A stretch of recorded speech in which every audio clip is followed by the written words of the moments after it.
Buenísimas, buenísimas, recontra, buenísimas mañanitas.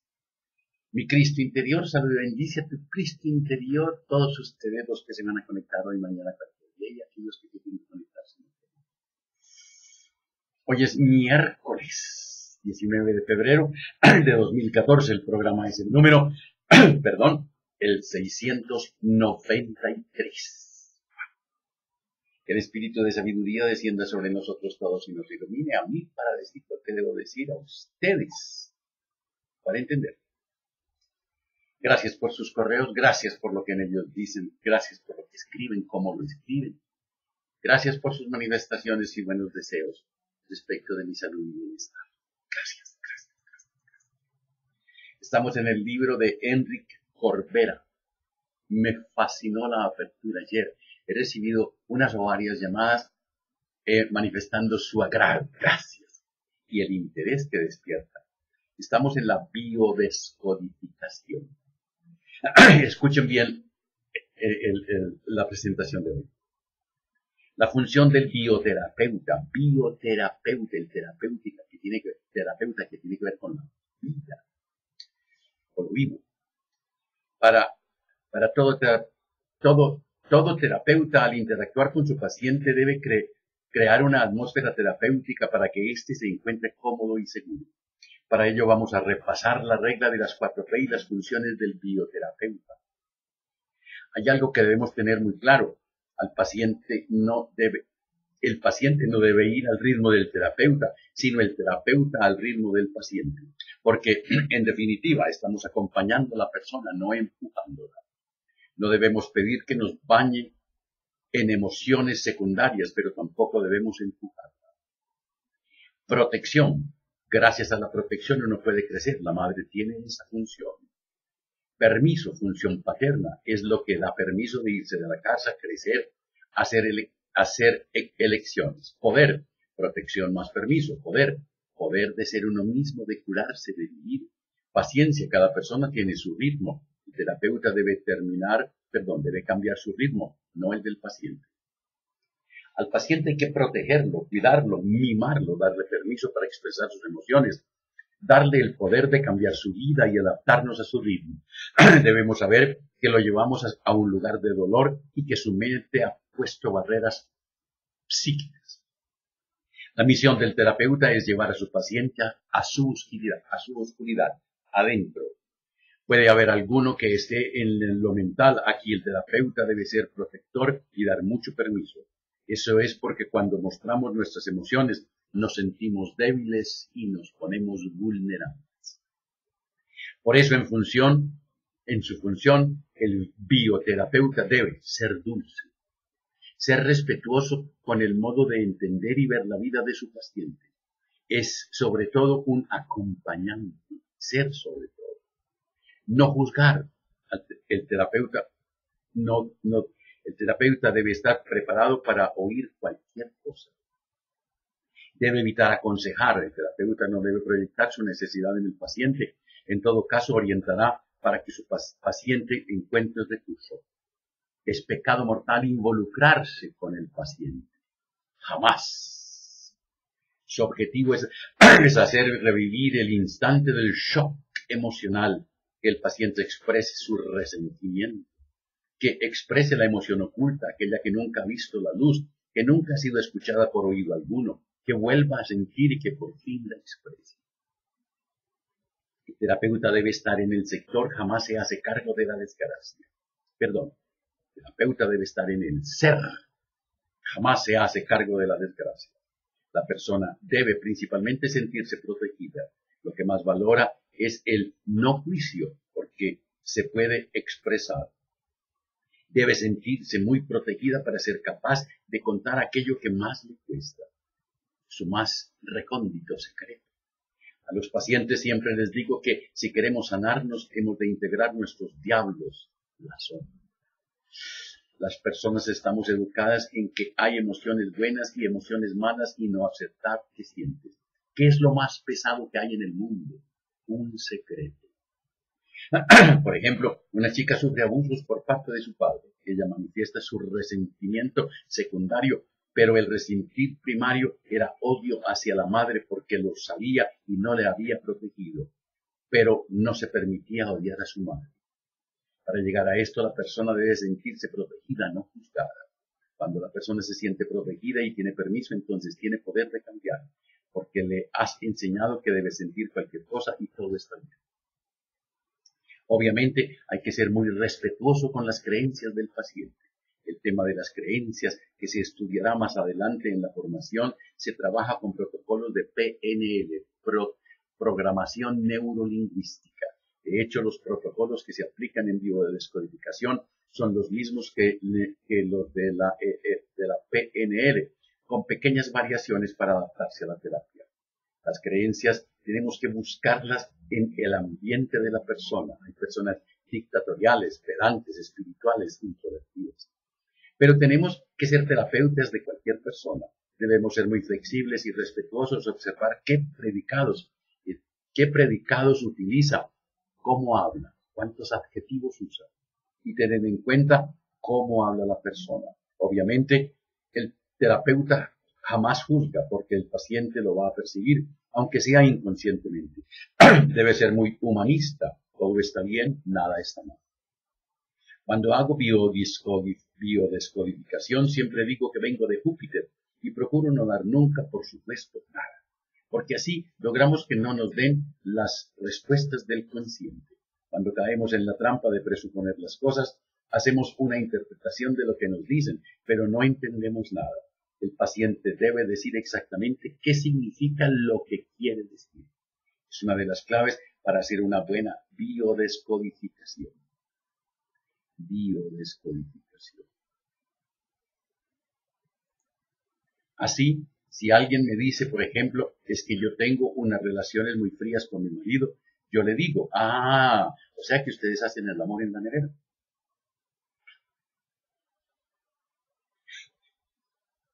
Siempre les digo a mis pacientes que lo último que me interesa es su verdad, y empleo una frase que un día vi en una película, la película se llamaba Origen, y en ella se dice más o menos, no me cuentes tu estructura, tu mapa, tu discurso, porque no lo quiero contaminar con mi inconsciente. Al terapeuta le interesa saber cuándo empezó el síntoma, la situación. Le pide a su paciente que le cuente en tiempo presente todos esos aspectos que vive antes de manifestarse el sistema o la enfermedad. Para ello utilizamos un protocolo fundamental para acceder a estos aspectos que están oscuros en el paciente. Es el protocolo del viaje al inconsciente. ¿Cómo es ese protocolo? Este esquema siempre debe estar presente en el espíritu del terapeuta. Nos lleva al resentir, a la emoción oculta. Es como una especie de hipnosis ligera, un acto de escucha y de reflexión, preguntas que el paciente no está acostumbrado a hacerse. Exterior, es lo que captan nuestros sentidos, es la situación de partida. Debemos recolocar a nuestro paciente en el espacio-tiempo, en el presente de la edad donde se produce la situación conflictiva. Actos, es nuestra relación con el exterior. Entro en contacto mediante la acción. Le preguntamos al paciente qué hizo la primera vez, cuáles fueron sus acciones. Pensamiento, es lo mental, las creencias, juicios, opiniones, nuestros valores. Es el sistema guía que da dirección a nuestras emociones. Nuestra pregunta clave es, ¿qué es lo que piensas en esta situación conflictiva? El pensamiento debe estar profundamente relacionado con lo que sucede. La respuesta no puede ser ambigua, como por ejemplo, pienso que esto está mal. ¿Qué es lo que está mal? Tiene que ser con pensamiento concreto y preciso, tal como pienso en mi padre que es un desgraciado, o pienso en mi jefe que es un ladrón. Faltó una palabra ahí. Sentimiento. Existe cuanto hay pensamiento y emoción, es la unión de los dos. Cuando sentimos, estamos experimentando la energía de la emoción fusionada con la imaginación de nuestros pensamientos. Es una ilusión de una emoción. Es un pensamiento revestido de emoción. No se siente en el cuerpo, es mental. Si la emoción se siente en el cuerpo, entonces no es un sentimiento, es una verdadera emoción. La pregunta clave es, ¿qué es lo que sientes? Y la respuesta puede ser muy variada, como me siento frustrado, me siento agredido. Emoción es la fuente de energía y poder que nos mueve hacia adelante, es el deseo y es somática. A veces fluye y a veces se aloja en nuestro cuerpo. Hay grandes emociones como la ira, la tristeza, el miedo, los celos, el odio, el amor, la alegría, el asco. ¿Cuál es la emoción que te embarga? Esta es una de las preguntas claves, ¿o es otra? ¿Cuál es la emoción que te produce este pensamiento y este sentimiento? Sensación física. Es lo que se siente en el cuerpo. Si se me cierra el corazón, me siento vacío, tengo un nudo en la garganta, tengo frío, siento un peso en sí. Va ligada siempre a una emoción negativa o positiva. La emoción se siente en el cuerpo. Muchas veces es mejor preguntarle al paciente dónde siente la emoción y luego pedirle que le ponga nombre, que la manifieste, inclusive que le ponga color. Esta siempre será la emoción secundaria, la políticamente correcta. Con la sensación física estamos a las puertas de nuestro inconsciente.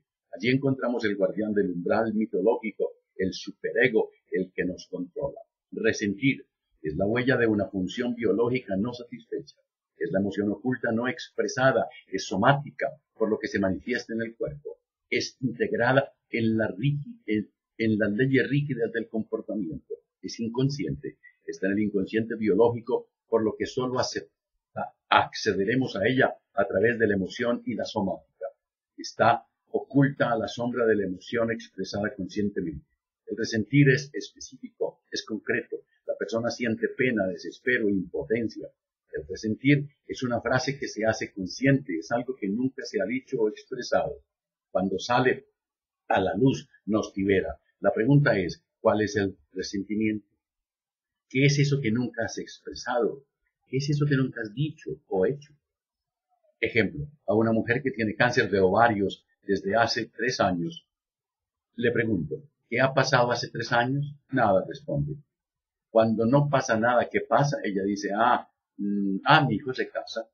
¿Y qué ha sentido cuando su hijo se casa? Que había 150 personas, es la parte externa, pero dentro de usted, ¿es normal casarse de 24 años? ¿Qué piensa? ¿Qué ha resentido? Que era normal para una madre sentirse contenta, sentimiento, pero en su cuerpo, ¿qué hay cuando su hijo se casa? Hay un vacío. ¿En qué momento hay un vacío en la línea del tiempo? No lo puedo decir, no tengo derecho a decir que estoy triste porque mi hijo se haya casado. Conflicto bloqueante. Al día siguiente de la boda pasé por delante de su habitación y todo estaba ordenado, silencioso. En este momento específico, ¿qué siente o qué sintió? Siento que si lo hubiera perdido, como si se hubiera muerto, pero no tengo derecho a resentir, él está feliz. Yo le doy permiso para que exprese su emoción y cuenta que durante 20 años ha estado peleando con su hijo para que ordenara su habitación, para que le bajara volumen a la música, pero en este momento deseaba que hubiera música y desorden. Diferencia entre el resentir y la emoción. La emoción es más global. Tengo miedo, siento ira. El resentir es más específico. Estoy angustiado, tengo pánico, quiero matarlo, no soporto llevar esta carga, tengo cólera contra mi madre. Siento que la he perdido, no pinto nada en mi casa, no soy un cero a la izquierda, mi marido es un desgraciado, me da asco. Todo eso lo decimos de aquí para afuera. Es resentimiento. Cada resentir traduce una función biológica, como por ejemplo el miedo total, se expresa en la laringe. Cuando hay miedo, se cierra esta. La tristeza en muchas ocasiones se expresa en los pulmones y la rabia en la boca del estómago.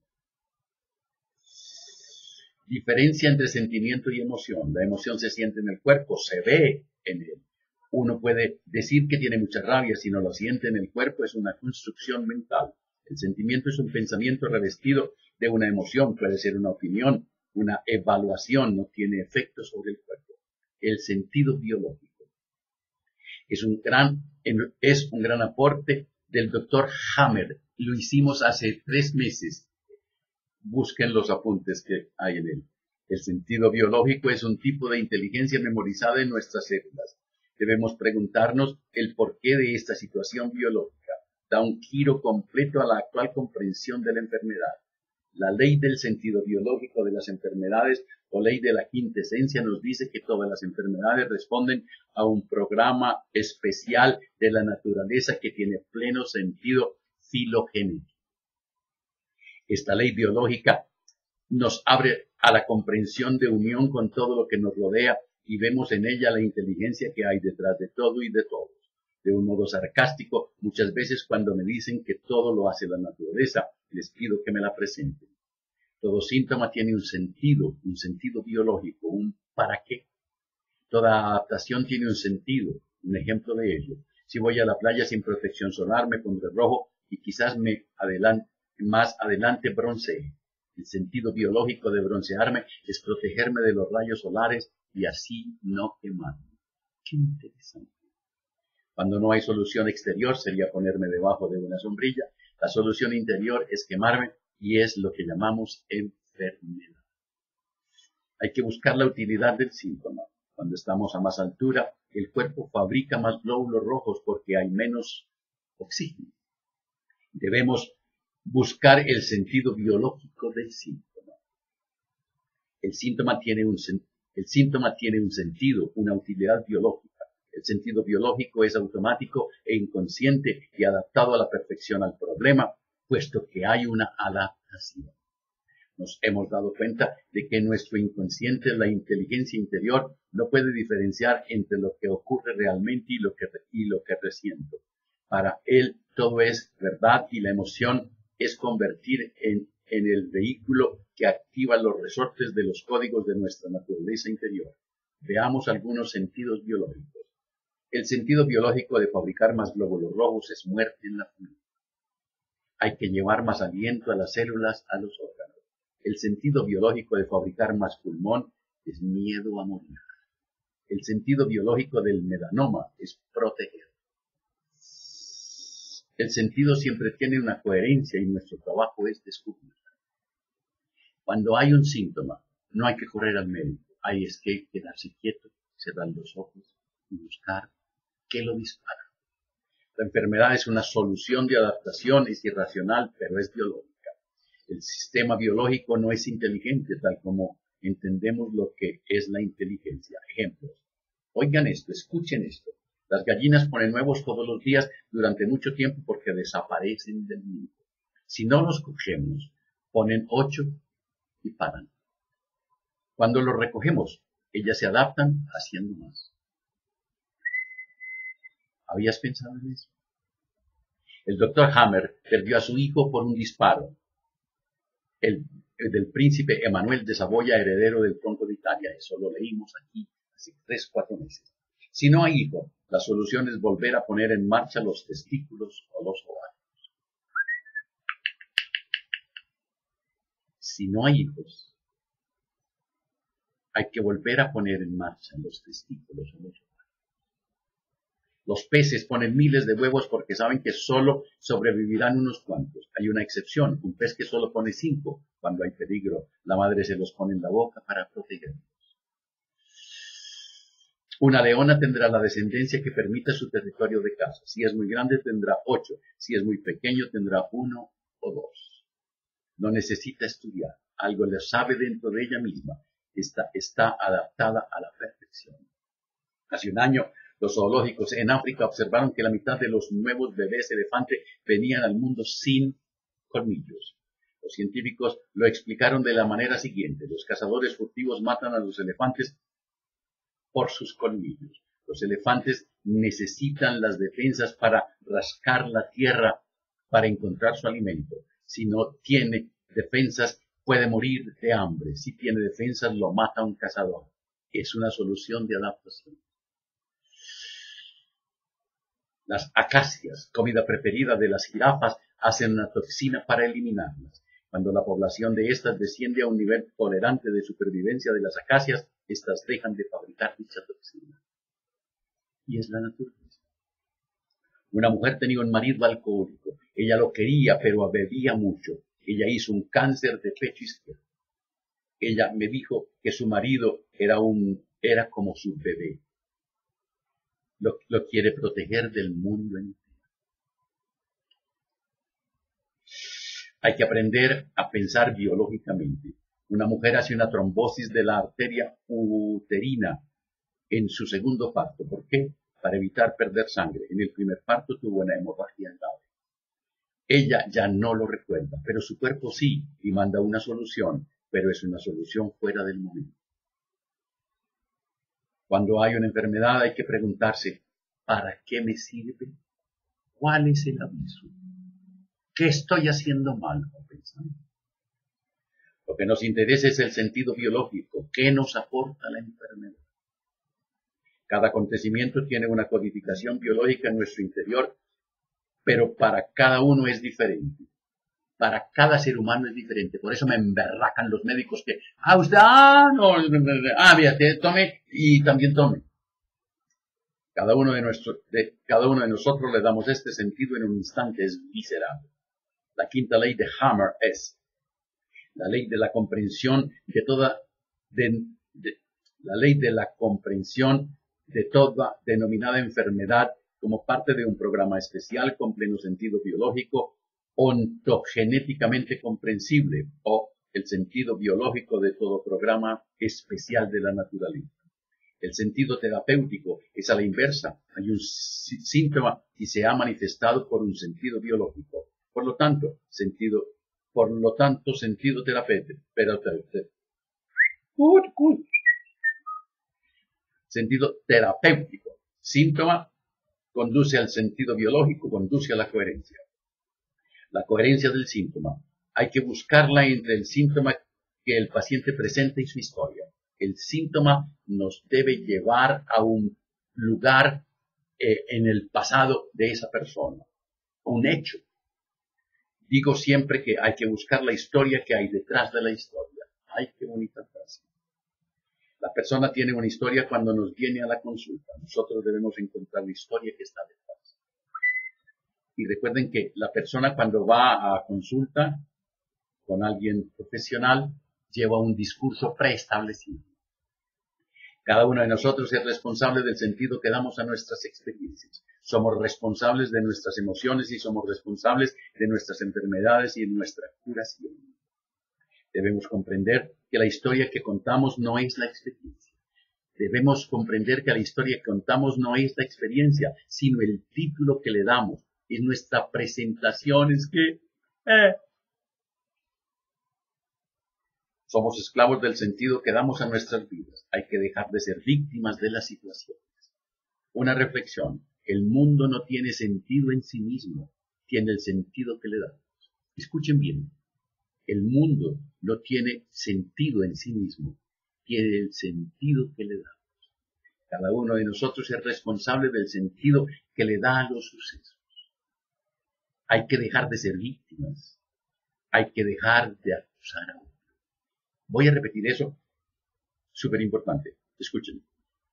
El mundo no tiene sentido en sí mismo, tiene el sentido que le demos. Cada hecho del mundo tiene una explicación, una concepción en cada mente, en cada individuo. La renuncia de un general a uno les parece una imbecilidad, a otros un heroísmo. La entrega de este señor en Venezuela, para unos es un heroísmo, para otros es una causa, para otros es una muestra de poder, para otros de fe. Cada uno de nosotros es responsable del sentido que le damos a los sucesos. Hay que dejar de ser víctimas.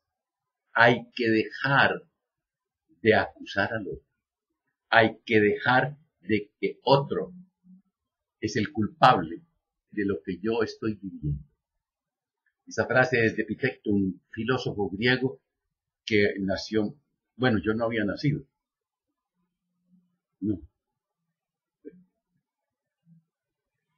Estoy fascinado con este libro. Tiene de todo. Tiene de todo. A mí me encanta cuando hace el análisis de lo que la mujer alcohólica y desarrolla un cáncer en el seno izquierdo.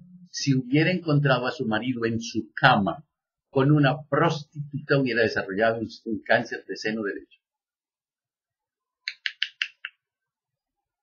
¿Por qué? Un síntoma, algo que tú sientas en tu cuerpo, está relacionado con algo que tú piensas. Y ese pensamiento no es de hoy o de ayer. Puede ser de cuando tenía 5, 7, 9, 15 años. Me encanta esto. Y hay muchas cosas más. cuando te abrazas, cuando te quieres, cuando te amas. La vida te abraza, la vida te quiere, la vida. Mañana jueves, entrega número 3. Que la prosperidad, la armonía, la salud, la sabiduría y el amor sean contigo y tu familia, conmigo y mi familia. Hagan el balance de hoy, o del mes, o del año. Lo importante es que busquen algo que de pronto los incomode. Y si sí le encuentran, perdonen, amen, olviden, agradezcan. Y si es contigo, perdónate, ámate, agradecete, olvida. Si no te puedes dormir, perdona, ama, agradece. Me perdono, me amo, gracias, me perdono. Y nos vemos mañana. Los llevo por aquí.